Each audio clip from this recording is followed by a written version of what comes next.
ये क्वेश्चन है, क्वेश्चन को समझिए। क्वेश्चन है भारत में नए राज्य के निर्माण के लिए, ठीक है, क्वेश्चन को समझिए। नए राज्य के निर्माण के लिए संवैधानिक प्रक्रिया का वर्णन करते हुए चर्चा करें कि संघ के प्रकृति के मामले में भारत किस प्रकार संयुक्त राज्य अमेरिका से भिन्न है।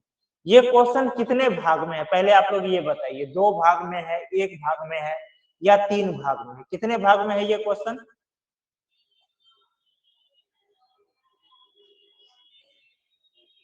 ये क्वेश्चन कितने भाग में? आवाज जा रही है ना मेरी? आवाज जा रही है मेरी सही से?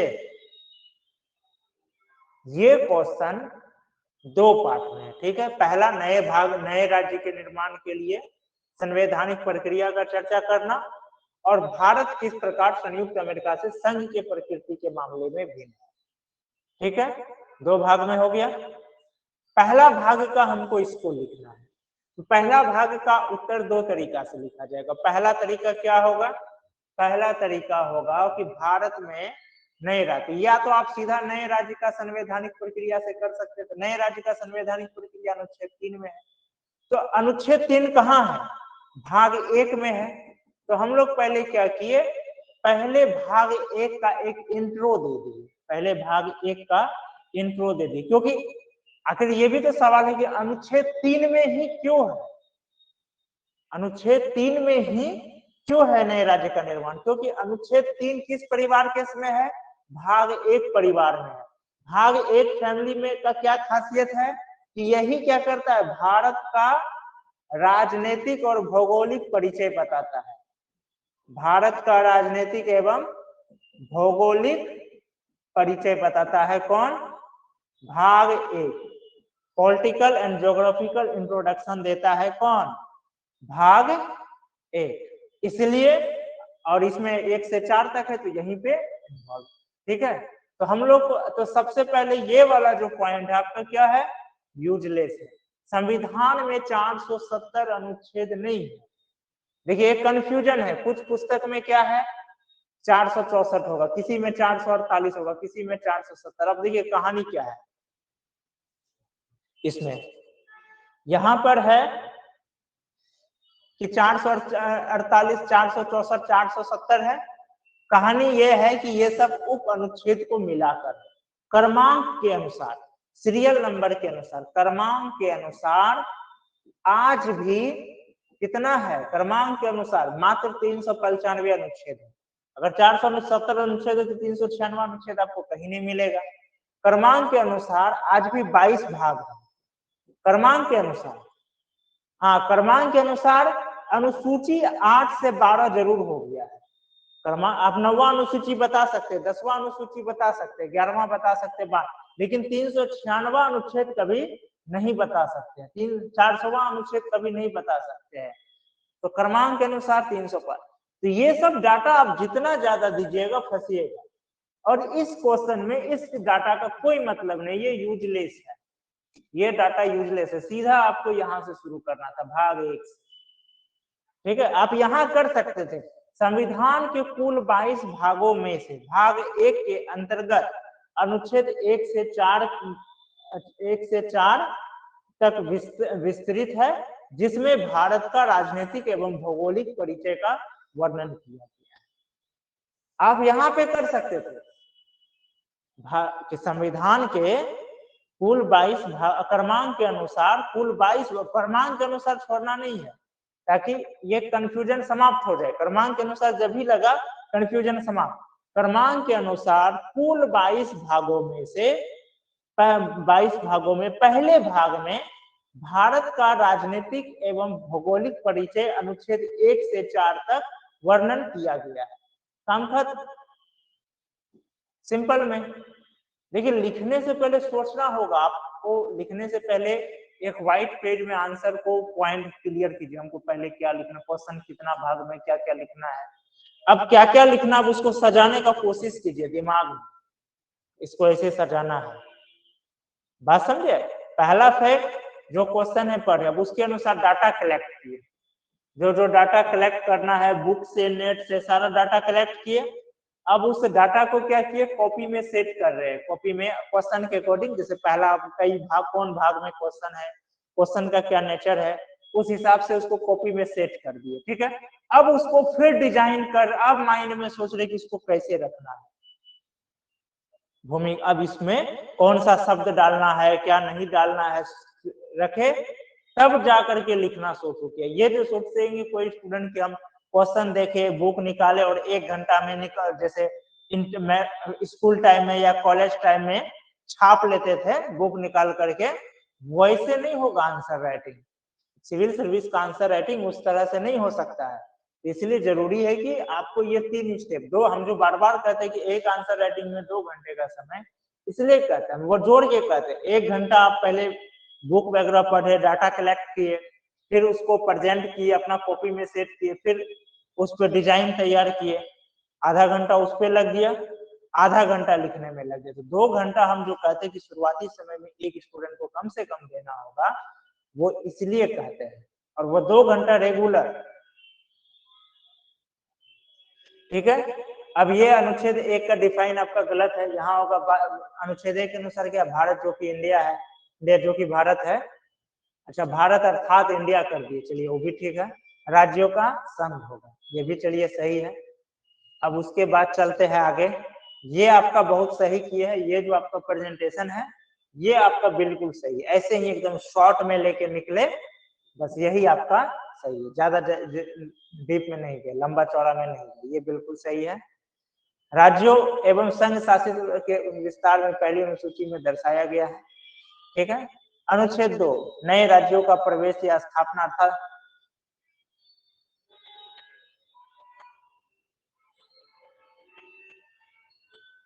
ये सब क्यों देना है, ये सब नहीं देना है, आप सीधा एक लाइन में देते शक्तियां प्रदान करता है, इसके अंतर्गत संसद जो होगा, संसद किसी नए राज्य को भारतीय संघ में शामिल या प्रवेश कर सकती है, बस। और चूंकि ज्यादा विस्तार इसमें जाना नहीं है, प्रवेश और शामिल में अंतर बता चुके हैं। प्रवेश हुआ जब कोई अपनी मर्जी से आ रहा है, शामिल हो रहा है कि अगर भारत को लग रहा है कि ये हमारा क्षेत्र है, उसको सैन्य बल से लिया, या फिर भूमि की अभिवृद्धि हुई और उसको शामिल कर लिया, जैसे तो कोई अचानक कोई टापू निकल गया भारत के समुद्री क्षेत्र के, तो वो तो भूमि की अभिवृद्धि हुआ, तो उसको फिर शामिल किया जाएगा। अब आते हैं अनुच्छेद 3, भारतीय संघ के नए राज्यों के निर्माण या वर्तमान राज्यों में परिवर्तन से संबंधित, अर्थात अनुच्छेद 3 भारतीय संघ के राज्यों को पुनर्सीमन की व्यवस्था करता। ठीक है, अनुच्छेद 4 में ये स्वयं को घोषित किया गया है।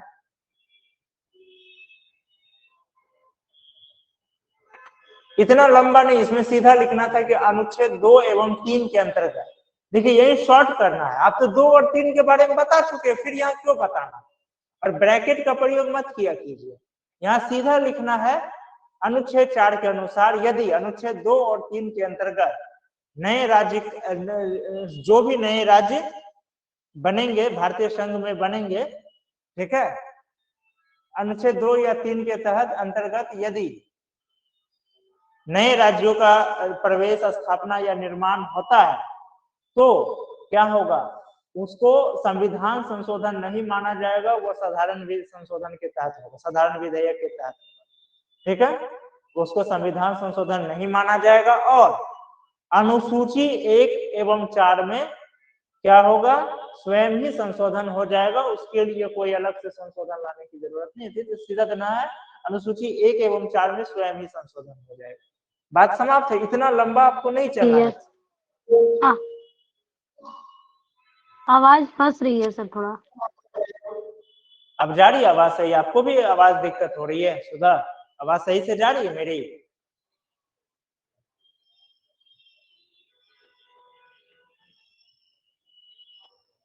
सही से जा रही है? एक तो बोलते नहीं हो, लिखते भी आधा, सही से जा रही है या जी सर का मतलब अब 2 चीज हो गया, सही से जा रही है या इसमें अब जी सर की सुधा के अनुसार आवाज क्लियर, आप रिज्वाइन कर लीजिए।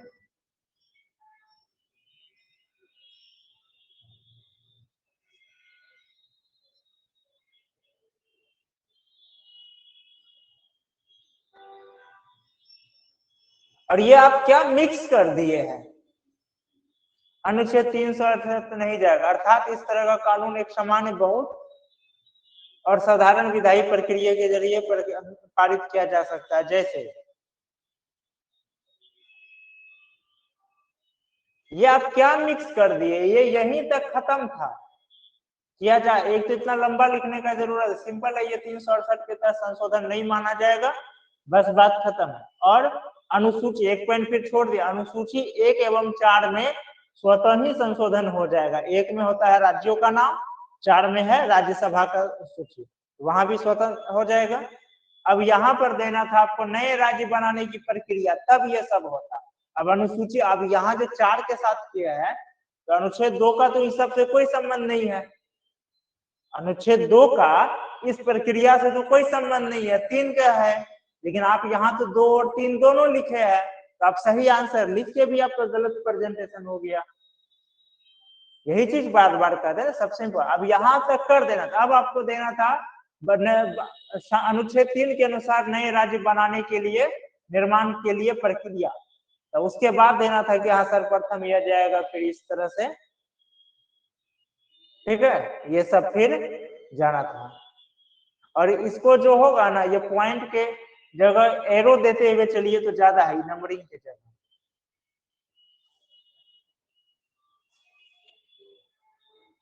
और ये गुजरना पड़ता है, ये सब हो गया किताबी पर। इस प्रकार इन संवैधानिक प्रक्रियाओं के अंतर्गत भारत में नए राज्य का निर्माण किया जा सकता है, ठीक है। जरूरी नहीं है कि ये सब प्रक्रिया गुजरना पड़े, अध्यादेश ही ला देगा तो कुछ नहीं होगा। जम्मू कश्मीर में तो पहले अध्यादेश आया था, फिर अध्यादेश को फिर बिल आया था।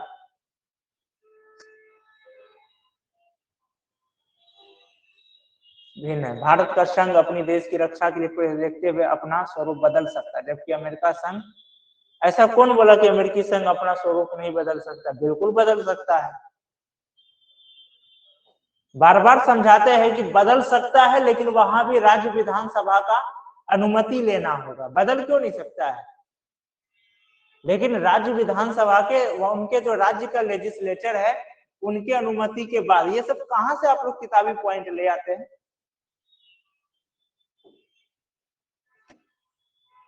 जब हम खुद समझा रहे हैं क्लास में, तो फिर तो किताब की कोई बात ही नहीं बच रहा है, या बुक में है भी और हम उस चीज को डिनाई कर रहे, कह रहे नहीं ये सही है। कहां से आप लोग ये ले आते हैं? भारत में है कि यहाँ पे राज्यों का बंटवारा, राज्यों का सीमाओं में परिवर्तन करने के लिए। सुनते नहीं है रिकॉर्डेड लेक्चर ना, दिक्कत ये है, सुनेंगे तो याद जरूर रहेगा। एक बार नहीं, कम से कम 4 बार समझा चुके हैं ये पॉइंट कि भारत में क्या होगा यदि नए राज्य का निर्माण करना है, तो आपको राज्य, या फिर नए राज्य का निर्माण, राज्य की सीमा में परिवर्तन करना है, तो विधानसभा का अनुमति का आवश्यकता नहीं है। अमेरिका में आवश्यकता है। सिंपल सा पॉइंट है, फिर कहाँ खो जाते हैं? अब ये सिंपल सा पॉइंट माइंड में सेट ना हो ऐसा। भारत में केंद्रीय शक्ति सबसे प्रबल है राज्यों, जबकि अमेरिका में राज्य और केंद्र दोनों को बड़ा। ये सही है। भारत अपने राज्यों के राजनीतिक मानचित्र का पुनः, हाँ यहाँ फिर ये चीज छोड़ दी है, बराबर है, लेकिन सेना, रक्षा, विदेश और परमाणु मामले को छोड़कर भारत अपने राज्यों के राज्य को पुनर्निर्धारण कर सकती है किसी आपस में मिला या फिर उसे विभक्त कर, इसलिए इसे विभक्त राज्यों का विभाजन। परंतु अमेरिका में ऐसा नहीं। उसे अमेरिका में भी है, केंद्र को सिर्फ अधिकार नहीं, वहां केंद्र और राज्य दोनों को अधिकार है। ये बात बार बार बोलते हैं।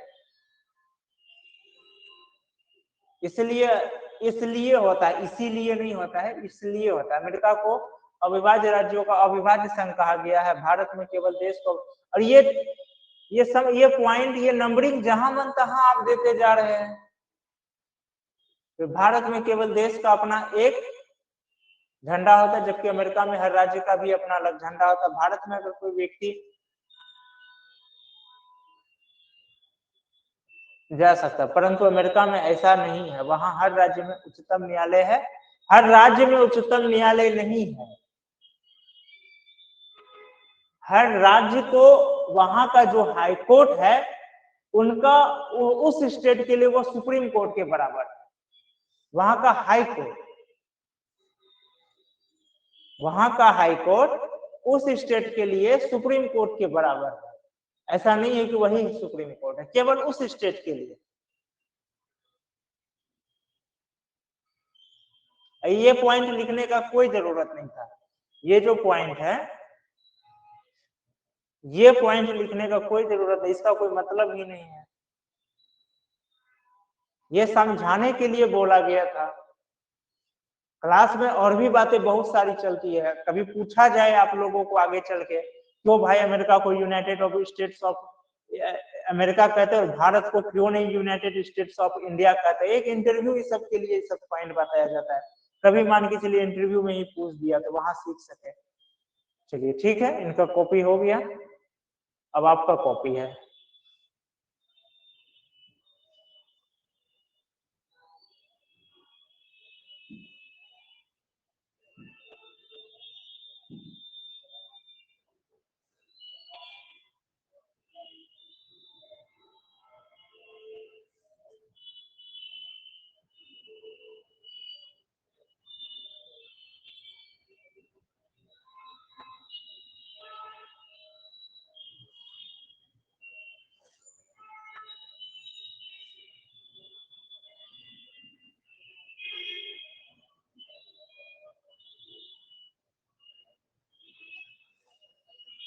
क्वेश्चन है, नागरिकता से क्या समझते हैं?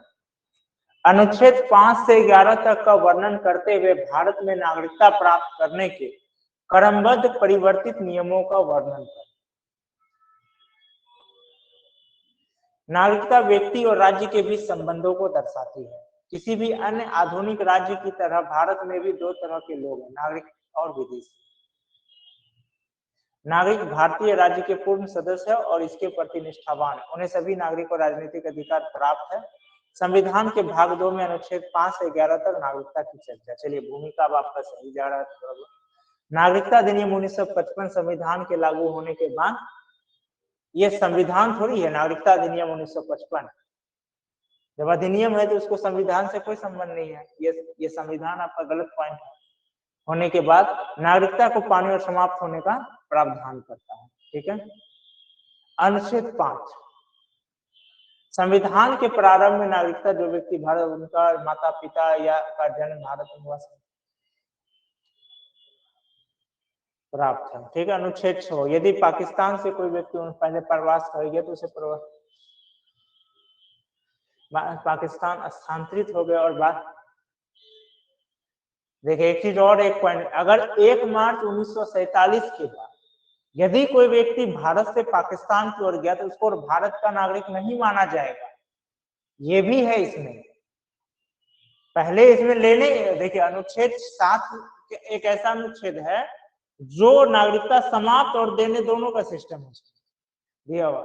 यदि कोई व्यक्ति 1 मार्च 1947 के बाद चला गया तब वो भारत का नागरिक नहीं माना जाएगा, और यदि फिर वो वापस आया है तब उसको है कि तब उसको अनुच्छेद 6 का गौ के तहत 3 के तहत, अनुच्छेद 6 का 3 क्या है भाई कि पहले आप 6 महीना यहाँ रहिए, फिर रजिस्ट्रेशन कराइए, फिर आपके बारे में सोचा जाएगा कि नागरिकता दिया जाएगा कि नहीं जाएगा, यानी वो आप नागरिक नहीं। ठीक है। 8 सही है। विदेशी राज्य की नागरिकता सुरक्षा राज्य व्यक्तियों को समाप्त ना होना, प्रत्येक व्यक्ति को भारतीय।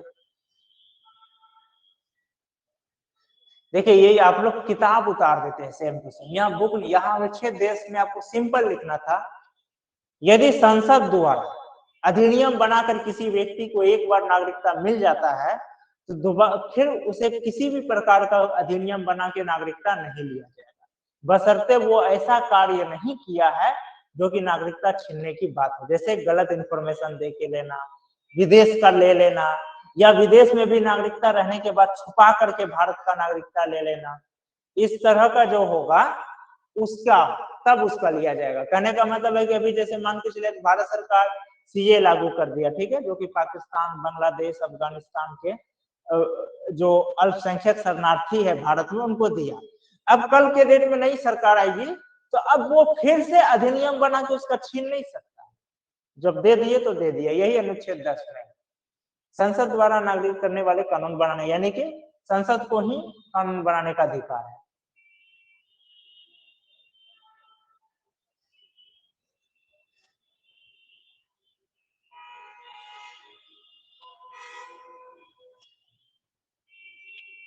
देखिए ये आपका अधूरा आंसर है, ये जो 1900, आप कहाँ चले गए थे अंजलि जी क्लास से के बीच से? देखिए ये आपका अधूरा क्यों रहा, जैसे आप जन्म के हिसाब से बांटे, सही है, पांचवा आप छोड़ दिए, पांचवा है देशीकरण द्वारा, देशीकरण भी है।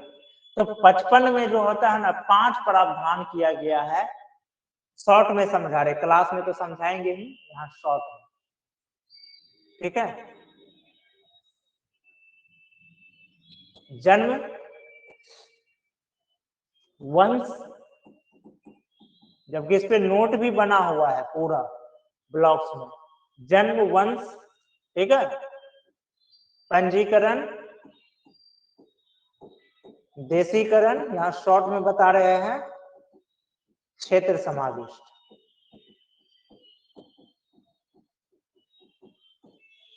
देखिए जन्म में क्या होगा, इसको 3 आधार पे बांटते हैं, 1986 तक, ठीक है, एक तो 1 जनवरी 26 जनवरी 1950 को, फिर 1986 तक, और 1986 के से फिर 2003 तक। तो 26 जनवरी 1950 को क्या था, जन्म के आधार पे जिसका भी भारत में जन्म हुआ वह भारत का नागरिक होगा, ठीक है। ये 26 जनवरी 1985 को रहा, कब तक, 1987 तक, 86 में कानून बना और 87 में वो लागू हुआ, ठीक है। हुआ ये कि कुछ दिनों में पता चला कि जब बांग्लादेश वाले सब, मतलब कि उस समय के जो तत्कालीन पाकिस्तान, वहां के लोग क्या हो गए, काफी मात्रा में इंडिया आने लगे। कुछ राज्यों में जैसे असम वगैरह में भी शुरू हो गया कि हमारा सांस्कृतिक समाप्त हो रहा है। उसके बाद बांग्लादेश बना, फिर ये पता चला कि काफी मात्रा में कुछ लोग जो लद्दाख वगैरह में आकर के बस रहे हैं, जो क्या कर रहा है, वहां का जो रीजनल है, जो रीजन, जो कल्चर है, उसको खतरा हो रहा है, वहां की लोकल, मतलब पता चल रहा है कि लोकल लोगों से आबादी ज्यादा शरणार्थियों का आ रहा था, कल्चर पे खतरा आने लगा। तब 1986 में कानून बना जो 87 में लागू हुआ। कानून क्या बना, जन्म के आधार पर, कि अब भारत में उसी को नागरिकता मिलेगा जन्म होने पर जिसका माता या पिता में कोई एक भारतीय होगा। यानी कि भारत में सिर्फ जन्म लेने से काम नहीं चलेगा, आपका माता या पिता में कोई एक भारतीय, कोई एक व्यक्ति भारतीय होना चाहिए। फिर क्या हुआ, सपोज कीजिए बांग्लादेश से कोई लड़का आया या कोई लड़की आई अवैध तरीके से, वो अवैध तरीके से आई, अब यहाँ का किसी लोकल से वो शादी कर ली, बच्चे का जन्म हुआ, अब बच्चे को नागरिकता तो मिलेगा ही। अब उसके आधार पर वो लड़का या लड़की जो भी वो भी मांग रहा है, भाई हम चले जाएंगे तो मेरा बच्चा कौन पालेगा, मेरा बच्चा तो इंडियन है, उसको यहाँ रहने का हक है। तब 2003 में क्या किया, जन्म के आधार पे एक और चेंज क्या किया, एक और चेंज कर दिया कि अवैध प्रवासी नहीं होना चाहिए। यानी कि कोई लड़का, यानी कि बच्चे का पहले 1950 से 87 तक क्या था, 1950 से 87 तक भारत में जिसका जन्म होगा उसको नागरिकता मिलेगा। अब उसके बाद क्या हुआ कि नहीं, माता या पिता में किसी एक को तो होना ही चाहिए। अब फिर एक खतरा हुआ कि कोई भी अवैध भी है, तब भी एगो था कि बाहर से आया लोकल शादी कर लिया, तब बना कि नहीं, माता या पिता में कोई एक भारतीय होना चाहिए और दूसरा अवैध प्रवासी नहीं होना चाहिए, यानी कि वो लीगल तरीके से इंडिया में आया हुआ रहना चाहिए, इलीगल तरीके से नहीं। अगर इलीगल तरीके से आएगा तो नहीं होगा। एनआरसी वही, जो एनआरसी का विवाद है वही, वो आगे हम लोग जब सिटीजनशिप क्लास में वो मिल जाएगा। एनआरसी का विवाद वही है 2003 से। अब सपोज कीजिए 2003 में कोई अवैध रूप से आया, अब उसका जो होगा यहाँ पे वो शादी कर लिया, ठीक है, उसके बच्चे भी हो गए हैं। अब क्या है कि अब एनआरसी होगा तो उसका लिस्ट बन जाएगा, अब उसको जो भेजा जाएगा उसका बच्चा को भी नागरिकता नहीं मिलेगा क्योंकि वो तो अवैध प्रवासी रह गया। तो वही विवाद है एनआरसी। तो उसी का कहना है कि अब ये जो 18 साल का हो गया, 19 साल का, अब ये कहाँ जाएगा, अब इस बच्चे का तो कोई गलती नहीं है, इमोशनली तरीके से देखिए तो उनका पक्ष सही है, लेकिन जो एक राजनीतिक तरीके से देखा जाए, एडमिनिस्ट्रेशन तरीके से देखा जाए, तो इसमें क्या होगा कि एडमिनिस्ट्रेशन भावनाओं से नहीं चलने वाली है, संवेदना से तक एडमिनिस्ट्रेशन में संवेदना की आवश्यकता है, ना कि भावनाओं को। तो भाई बात यह है कि फिर इस तरीके से क्या होगा, तब तो देश के लिए खतरा बनेगा। और कम से कम एक पता तो रहना चाहिए इंडिया, भारत सरकार को, चाहे जिसकी भी सरकार हो, कि भाई हमारे यहाँ कितने नागरिक बाहर से आ गए लीगल तरीके से, कितने इलीगल तरीके से आए, लेकिन यहाँ आकर चूंकि वह शादी कर लिए और उसके बच्चे बड़े हो गए तो इसलिए उसको देना पड़ रहा है। कम से कम ये डाटा तो हमारे पास, किसी भी देश के पास रहना चाहिए। निकालने की बात हम नहीं कर रहे, ठीक है, वो बड़ा अब उसको भी मिल गया, जो भी उसके पेरेंट्स में रहे, मदर या फादर जो भी रहे, जो कि लीगल से भी, ठीक है, उसको भी दे, लेकिन एक लिस्ट तो रहना चाहिए ना, जिसमें ये पता चल सके कि हमारे पास कितने ऐसे नागरिक हैं जो बाहर के देश के हैं, जो या तो लीगल तरीके से आए या फिर इलीगल तरीके से आए, यही शादी करके बस गए और उसको नागरिकता, उसके बच्चे हुए और उसको नागरिकता मिल गई है। डाटा तो आपके पास रहना चाहिए ना। जैसे हमारे यहाँ कभी टेस्ट सीरीज होते हैं, अब कभी टेस्ट सीरीज होते हैं सिर्फ लिमिटेड स्टूडेंट जो हमारे यहाँ एडमिशन है, कभी टेस्ट सीरीज होता है वो ओपन होता है, वो होता है ओपन, यानी फ्री टेस्ट है, ठीक है, वो कोई भी आके दे। लेकिन जो फ्री भी टेस्ट में उसका एक रजिस्टर बनता है, उसका एक एंट्री बनता है, उसका एंट्री लिया जाता है, उसका नाम लिखा जाता है किस टेस्ट में, आपका एक डाटा तो रहा, भले किसी इंस्टीट्यूट के स्टूडेंट है, लेकिन आप हमारे यहाँ टेस्ट देने, तो हमारे पास एक डाटा होना चाहिए ना, कौन स्टूडेंट कब टेस्ट देने आया था, क्या पता कहीं कल के डेट में बाहर जाके झूठ ही बोल दिया, हम फलना टाइम में टेस्ट दे रहे थे, वो कहीं कुछ कर रहा हो, झूठ बोल रहा हो कि हम वही टेस्ट दे रहे थे। तो डाटा तो कलेक्ट करना चाहिए। एनआरसी का यही विवाद है, अवैध प्रवासी वाला, ठीक है, इसके बारे में विस्तार से कभी फिर पढ़ेंगे। वंश के आधार पर क्या है, मान के चलिए कोई लड़का है, वो शादी कर लिया बाहर अमेरिका में, ठीक है, या और वहीं चला गया है, वहीं गया, अमेरिका गया, बस गया, वहीं वो शादी कर लिया अमेरिकी लड़की से, वहीं अब वो रह रहा है, उसके बच्चे भी हो गए। अब जो उसके बच्चे को जो नागरिकता मिलेगा, तो उसके बच्चे को नागरिकता मिलेगा, उसी को कहा गया वंश या रक्त के आधार। तो इसका भी क्या था कि 1986 तक कुछ और था, सॉरी 1994 तक, ठीक है, 1994 तक कुछ और था, 2003 तक कुछ और था। 1994 तक क्या था, सॉरी 1992 तक, 94 में था, 2 तक, ठीक है। 1992 तक ये था कि सिर्फ पुरुष को मिलता था, यानी कि अगर कोई लड़का है और वो बाहर किसी व्यक्ति को, अमेरिकन, ब्रिटिश किसी से शादी किया, उसके बच्चे हो गए, तो उसको मिलता था, महिला में नहीं मिलता था। 1992 में क्या किया, यानी कि 1992 से पहले तक क्या था कि पिता के आधार पर इसे मिलता था, और 1992 के बाद माता या पिता किसी भी आधार पर मिलता। यानी इसको ऐसे समझिए कि अभी जैसे मान के चलते कोई एक सेलिब्रिटी जो शादी की है विदेशी से, जैसे प्रियंका चोपड़ा, ये निक जोनस से शादी कर ली, ठीक है, निक जोनस अमेरिकी है, तो अभी अगर इनके जो बच्चे होंगे, ठीक है, तो इनके बच्चे को भारत का नागरिकता मिलेगा। लेकिन अगर यही शादी, यही प्रियंका चोपड़ा, यही 1992 से पहले रहता, इससे पहले रहता, तो शादी नहीं मिलती, तो ये तब उसको नागरिकता नहीं मिलता, ठीक है, 1992 से पहले, 1992 से भी। 1992 में यही चीज कर दिया, माता या पिता, यानी अब माता भी हो या पिता भी हो, कोई भी हो, उसको वंश के आधार पे, रक्त के आधार पर मिलेगा। पंजीकरण यही है कि आपको, उसका एक शर्त है कि आप रजिस्ट्रेशन कराइए, उसके लिए आपको 7 साल पहले रहना होगा रजिस्ट्रेशन, उसके बाद 1 साल रेगुलर रहना होगा, फिर आपको दूसरा देश का नागरिकता छोड़ना पड़ेगा, उसका एक अलग प्रक्रिया है। देशीकरण है क्या, कुछ लोगों को, जैसे अदनाम सामी को देशीकरण के तहत मिला, उसके लिए लंबा प्रक्रिया 10-12 साल फिर किसी क्षेत्र में आपका होना चाहिए, जैसे कला के क्षेत्र में, साहित्य के क्षेत्र में, किसी विशेष क्षेत्र में, ये सब लंबा प्रक्रिया है। और क्षेत्र समाविष्ट, जैसे नेपाल अगर भारत में मिल जाए तो नेपाल का हर व्यक्ति भारतीय होगा। तो यही है आपका जो ये, एक तो आप एगो छोड़ दिए देशीकरण, और इसको एक्सप्लेनेशन सही से नहीं किया, बाकी आपका सारा आंसर सही है। ठीक है, ये लगभग सही है। तो 1955 का जो है नागरिकता अधिनियम वह ब्लॉक्स में दिया हुआ है, इसको पढ़िएगा, फिर से आप इसको लिखिए। ठीक है, इसको पढ़ के फिर से लिखिए और आप आगे लिखिए। ठीक है ना, समझ गए ना बात? कोई क्वेश्चन?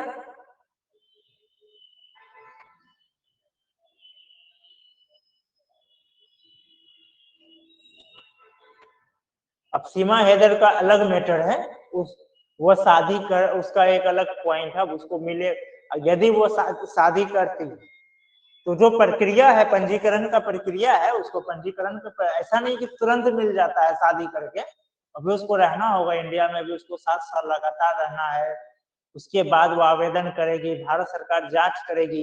ऐसा नहीं है कि आप किसी कोई भारतीय से शादी किया है तो उसको मिलना ही मिलना है, सर उसका एक प्रक्रिया मेरी है। कॉपी का एंडिंग, मेरी कॉपी का एंडिंग सर नहीं पता चला थोड़ा।